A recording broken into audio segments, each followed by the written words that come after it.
Mbak Fitri, bagaimana lihat sudah ada argumen-argumen tuh yang dikeluarkan. Anda melihat manuver ini untuk menggolkan Gibran sebagai cawapres nih, apa yang Anda baca dari manuver ini? Ya, kalau saya mempermasalahkan etiknya dalam hal menggunakan cabang kekuasaan yudikatif untuk mendorong suatu kepentingan politik. Jadi kalau saya melihatnya dari aspek itu ya, dari aspek hukum tata negara, saya kira ini yang patut sekali dikritik.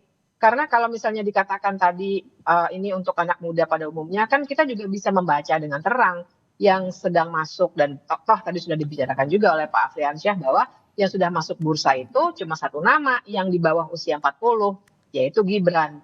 Jadi sementara itu sampai sekarang putusan MK-nya itu baru mau dibacakannya kemungkinan hari Senin.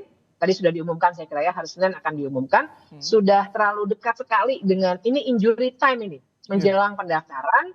Jadi saya kira ini suatu langkah yang sebenarnya tidak etis dalam hal memaksakan ada perubahan sistem ketatanegaraan secara mendadak melalui sebuah institusi negara dengan cara yang tidak lazim. Bahkan kalau ini dikabulkan, saya nanti bisa berargumen lebih jauh, lebih panjang bahwa ini sangat tidak lazim dan sangat tidak konsisten kalau MK sampai mengabulkan. Tapi untuk kepentingan satu orang yang bahkan kalau dalam konteks perpartaian ternyata juga di partai sebelah gitu ya, partainya Bang Deddy. Nah, jadi saya kira komplikasi etiknya sebenarnya di sini banyak sekali. Tapi kan hitung-hitungan dari banyak koalisi sekarang lebih banyak matematikanya dan kursinya apakah dimenangkan atau tidak, bukan lagi pertimbangan etik atau kemampuan. Mbak Bivitri, maaf, kalau misalkan nanti diputuskan, ini pertimbangan hanya sebatas soal usia saja atau ada hal-hal lain sih yang menurut Anda menarik untuk dikritisi nih karena jelang pendaftaran? Memang permohonannya itu soal usia ya, tapi kan juga ada yang meminta dan pernah ada putusan yang serupa untuk pimpinan KPK usia tertentu atau pernah menduduki jabatan tertentu. Nah, bisa ada dua kemungkinan jadi entah usianya, dua kemungkinan putusan maksud saya ya, entah usianya yang diturunkan menjadi 35 atau usianya tidak diturunkan tapi ditambah. Oke, jadi ada tambahan soal pernah menjabat seperti itu ya, Mbak Fitri. Sayangnya di perjalanan, jadi sinyal internetnya agak terganggu, Mbak Bivitri. Tapi saya ingin ke Pak Afri. Pak Afri, banyak pertanyaan kenapa sih harus Gibran yang notabene kader PDIP tidak pede di koalisi sendiri, Pak Afri? Jadi memang salah satu harusnya memang ditanyakan kepada kami PBB selain Pak Yusril ada muncul nama-nama, ada Pak Erlangga, ada Pak Erick Sitori, Pak Erick Thohir, kemudian ada Pak Muhajir, ada Khofifah, banyak ya. Nah kami memilih dari Pak Yusril itu, setelah itu kita mengambil ya Mas Gibran ini memang sebagai anak muda. Ya, terus kemudian beliau juga punya potensi besar karena beliau bisa memimpin Solo selama hampir 3 tahun lebih dengan baik, ya kan. Mas Gibran sebagai kader yang baik tentunya juga punya etika yang baik, ya kan. Nah sekarang juga teman-teman di PDIP juga tentunya harus bisa menyikapi bahwa ya kader-kader mereka diminta. Karena memang di Indonesia ini kan, mohon maaf lah, kalau etika memang saya menganggap bahwa itu etika. Tapi kalau menurut saya, kalau etika itu baik untuk negara, untuk bangsa, kenapa tidak? Kan begitu. Yang jelas, kami sekarang ini lagi mencoba untuk mengajak Mas Gibran menjadi pasangan calon presiden yang sudah PBB deklarasikan. Ya kan, di luar nama-nama yang ada tadi, ya kan. Nah, semua keputusan ini akan berkaitan dengan Mahkamah Konstitusi yang mana usia beliau sekarang ini belum untuk mencukupi. Tetapi MK sedang di judicial review, rame, dan sekarang ini juga ada wacana, oke usia tetap 40 tahun, tapi bisa diberikan kesempatan asal dia bisa menjabat, selagi dia bisa menjabat atau dia adalah pernah menjabat sebagai kepala daerah. Menarik Pak, kan? Baik, Pak Deddy, kalau misalkan nanti pasca tanggal 16 sudah diputuskan oleh MK dan dikabulkan nih, PDIP bakal melepas kalau misalkan Gibran dipindang oleh koalisi Prabowo, kira-kira Pak Deddy? Oh, kalau kalimatnya sih bukan melepas ya, karena kan tidak dilepas gitu, tetapi keputusannya sendiri gitu ya. Kalau saya sih lebih melihatnya, saya kasihan sama orang kayak Pak Yusril, Pak Erlangga, Pak Erick Thohir gitu ya, yang jadi seolah-olah nggak ada harganya gitu kan, jadi seolah-olah kalah kelas gitu kan. Jadi saya melihatnya sih tadi kalau kata Bung Adriansa untuk kepentingan bangsa dan negara, rakyat bisa menilai lah benar nggak seperti itu atau cuma katakanlah omong kosong gitu ya. Silakan rakyat menilai gitu. Dan bagi kami sih ini bukan ujian buat PDIP ya. Ini ujian untuk Mahkamah Konstitusi, ya, ujian untuk Pak Jokowi, ujian untuk ya partai-partai ini.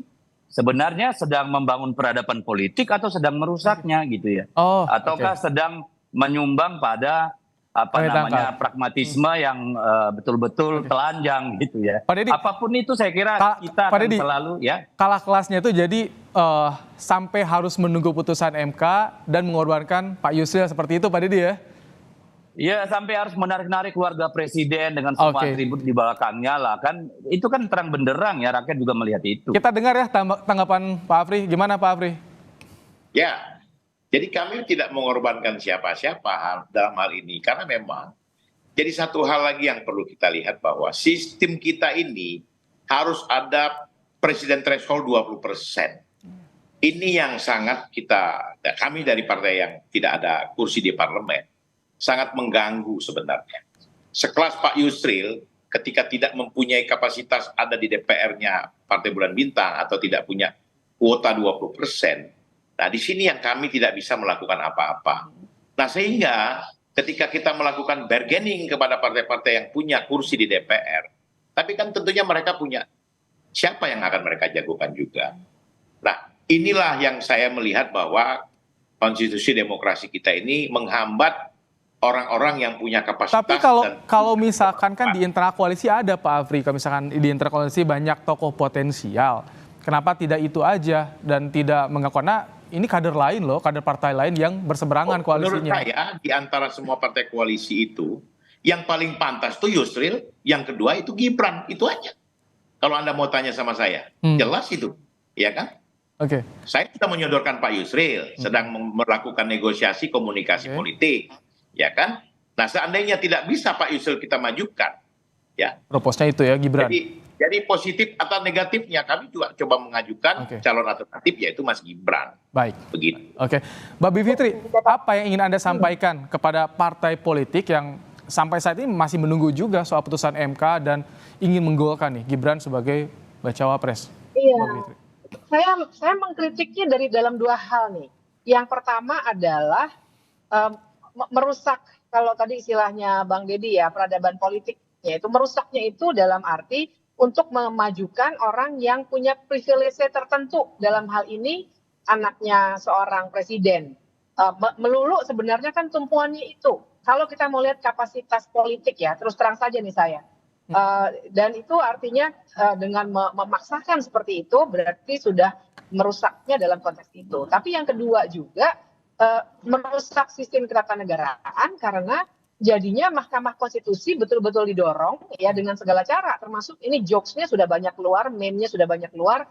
MK itu sekarang singkatan jadi Mahkamah Keluarga misalnya seperti itu, karena kita tahu pamannya Gibran adalah Ketua Mahkamah Konstitusi. Nah jadi merusaknya karena usia calon wakil presiden dan calon presiden tidak seharusnya diputus oleh lembaga yudikatif.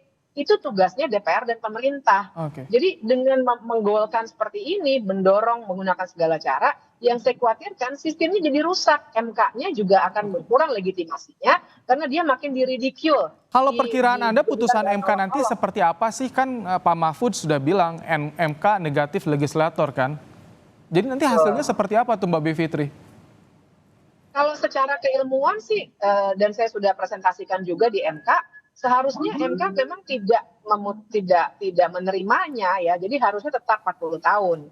Nah, tapi kan kita harus membaca juga situasi politik bahwa sudah ada beberapa kali penundaan dan sudah ada beberapa kali pembicaraan bahwa ada dorongan supaya MK pada akhirnya akan mengabulkan permintaan ini. Jadi ada yang saya dengar sih perkiraannya kemungkinan besar akan dikabulkan nih oleh Mahkamah Konstitusi karena gelagatnya sudah terbaca mulai dari penundaan pembacaan putusan sampai dengan sempat ada perkara yang dimasukkan secara mendadak kemudian ditarik lagi dan seterusnya. Jadi ada ada operasi yang dilakukan juga, dan itu yang menurut saya akan merusak sistem ketatanegaraan kita. Oke.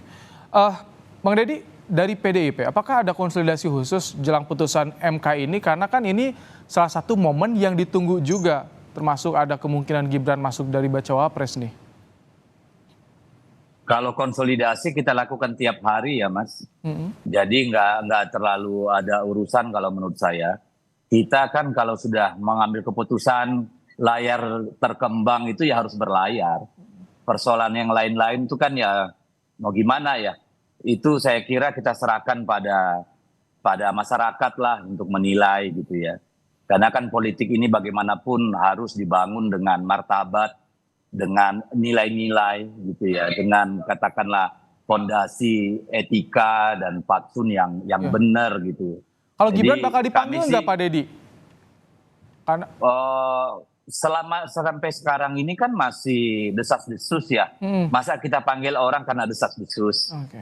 Saya kira kan nggak perlu juga gitu. Karena kita tahu persis memang kalau saya sih kasihan lihat Pak Jokowi dan keluarga gitu ya yang harus diseret-seret demi kepentingan pragmatisme politik gitu. Jadi kita lihat saja seberapa kuat Pak Jokowi dan Mas Gibran gitu ya menjaga nilai-nilai yang pantas untuk dipegang ke depan gitu ya, diwariskan bagi bangsa Indonesia ini sebagai legacy pemerintahan Pak Jokowi. Dan kami tidak meragukan sedikit pun bahwa Pak Jokowi dan keluarga itu memegang nilai-nilai yang yang baik gitu. Pak Afri, kalau dari PBB sendiri ada komunikasi dengan Gibran? Karena kalau kita lihat di media kan Gibran masih terlihat menolak soal dikait-kaitkan dengan bacawa pres ini gitu, Pak Afri. Jadi saya ketemu terakhir minggu yang lalu dengan Mas Gibran pada saat acara Job Fair di Solo, yang mana Forum Komunikasi Universitas Solo Raya sedang melakukan Job Fair. Sebagai Wakil Menteri saya hadir. Nah di sana media bertanya, saya jawab, ya kan? Media bertanya saat itu 3, Pak Ibrahim, ada Kofifa, ada Erick Thohir, ada Gibran. Ya tentunya saya memilih dari 3 itu semua terbaik, tapi tentunya lebih terbaik itu ya Gibran saya pilih, kan begitu. Kader, nah kebetulan kader PDIP, kader sahabat-sahabat saya. Nah, jadi saya mengatakan, loh kalau begitu saya sebutkan nama Mas Gibran. Tapi memang sampai saat ini juga Mas Gibran belum mengatakan iya atau tidak, ya kan? Nah beliau sampai sekarang masih mengatakan beliau ini kader PDIP, itu yang utama. Yang kedua, teman-teman tidak perlu takut juga kalau MK memutuskan nanti seandainya MK memutuskan usia atau 35 tahun bisa, ya kan, atau pernah punya pengalaman di kepala daerah, itu kan nanti diserahkan kembali kepada yang bersangkutan, mau apa tidak, ya kan? Dan belum tentu juga. Ya mungkin Pak Jokowi belum bisa juga menerima atau mengiyakan, bisa saja tidak. Untuk apa takut gitu? Sementara ini kan ya kita serahkan semua konstitusi ini kepada pemilik kekuasaan yang ada sekarang di Republik. Pemegang kekuasaan ini kan partai-partai politik yang ada di Senayan. Loh kami ini kan partai kecil, PBB ini kan hanya tidak ada di parlemen. Cuman kami punya sikap sebagai orang yang berdemokrasi, orang yang punya hak untuk mencalonkan partai politik itu. Ya, yang sekarang sebagai peserta pemilu bisa mencalonkan calon presiden dan wakil presidennya, dan itu hak kami. Tapi ketika kami dikatakan mencalonkan orang lain tidak beretika, itu terserah pendapat partai-partai yang ada. Yang jelas kami mencalonkan tokoh anak muda, punya potensi dan punya keberanian untuk membangun Indonesia lebih baik. Itu aja sebenarnya. Baik. Pak Deddy, kalau tadi Anda bilang, Pak Ibrahim, dan ingat, Pak Gibran ini, Mas Gibran ini anak muda yang rekam jejaknya baik dan tidak punya masalah. Kalau yang lain itu saya nilai punya masalah. Bang Deddy tahu itu. Ya. Jadi ujian dibanggakan tuh Pak Deddy, bukan cuma soal desas-desus, karena yang terbaru Gerindra Solo juga akan mengundang ke acara konsolidasi partainya nih. Apakah PDIP akan langsung komunikasi dengan Gibran? Kira-kira batasannya apa sih dari PDIP kepada kadernya nih Pak Deddy? Kalau kami tidak meragukan sedikit pun, karena kami memegang sampai hari ini pernyataan Mas Gibran minggu lalu ya. Jadi kami nggak perlu saya kira untuk berkomentar atau macam-macam. Yang saya tertarik tadi yang disampaikan kawan saya Afriansa itu, calon lain bermasalah, ini masalahnya apa ya kira-kira? Siapa yang dimaksud? Saya bingung ini. Rekam jejaknya Pak Dedi, rekam jejaknya kita punya lah. Jadi intinya punya rekam jejak, gitu Bang Dedi. Baik, itu bisa dicari sendiri. Maksudnya Rekam jejak bisa dicari, bisa ditelusuri ya, kesempatan bagi masyarakat. Nah, Mbak Bivitri tadi kan ada kritik pada parpol. Bagi masyarakat bagaimana jelang nanti pendaftaran yang terdekat nih putusan MK, pendidikan untuk masyarakat seperti apa, Mbak Bivitri? Iya, kalau saya masuknya dari rekam jejak dulu ya, bahwa Silakan. masyarakat melihat rekam jejak itu pasti. Tapi kan kita juga nggak adil ya kalau membandingkan rekam jejak orang yang sudah berkiprah selama belasan atau puluhan tahun dengan seorang yang baru berkiprah mungkin 3 tahun atau 5 tahun gitu. Kita harus akui Mas Gibran itu kan baru menjadi wali kota juga karena posisi dia sebagai anak presiden tuh waktu itu, dan baru nih, sebelumnya kan memang berdagang. Nah jadi balik lagi ke apa yang ditanyakan Mas Ibrahim, menurut saya pendidikan ke publiknya adalah ya kita benar-benar harus cek rekam jejak supaya kita tahu kapasitas politiknya seseorang itu seperti apa. Jangan terpaku pada sosok, ya apakah dia anaknya siapa atau dia mungkin kelihatannya keren dan seterusnya. Tapi lihat rekam jejaknya, dan jangan sampai juga kita malah mendorong dan melanggengkan yang kita khawatirkan adanya politik dinasti ini. Sekali di pucuknya sudah terbangun seperti itu, saya khawatir akan makin marak ke bawahnya. Karena yang ke bawahnya kan banyak nih.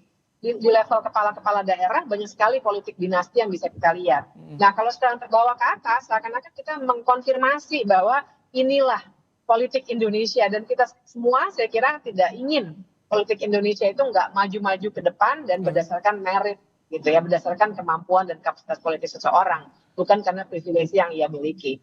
Jadi kalau soal rekam jejak tadi Gibran gimana tuh kalau misalkan rekam jejak dipertimbangkan, Mbak Bivitri? Ya, menurut saya sih satu-satunya yang membuat dia sekarang bisa menjadi wali kota pun ya karena dia anaknya Pak Jokowi kan, gitu kan, tadinya memang bukan berkarir di politik. Maka kalau dia mau berkarir di politik bagus, menurut saya bagus ya orang berkarir di politik, tapi berkarirlah dulu gitu. Jadi jangan terlalu cepat gitu karena sudah 3 tahun itu bukan sudah loh menurut saya ya. Berpengalaman sebagai kepala daerah, maka dia dianggap bisa menduduki jabatan cawapres gitu. Itu yang kita juga harus fair untuk melihatnya. Baik, Mbak Bivitri, terima kasih. Pak Afriansyah Nur dan juga Bang Deddy Sitorus, terima kasih telah meluangkan waktu untuk Kompas Petang sore hari ini. Sehat selalu. Yuk, makasih semua. Bang Desi.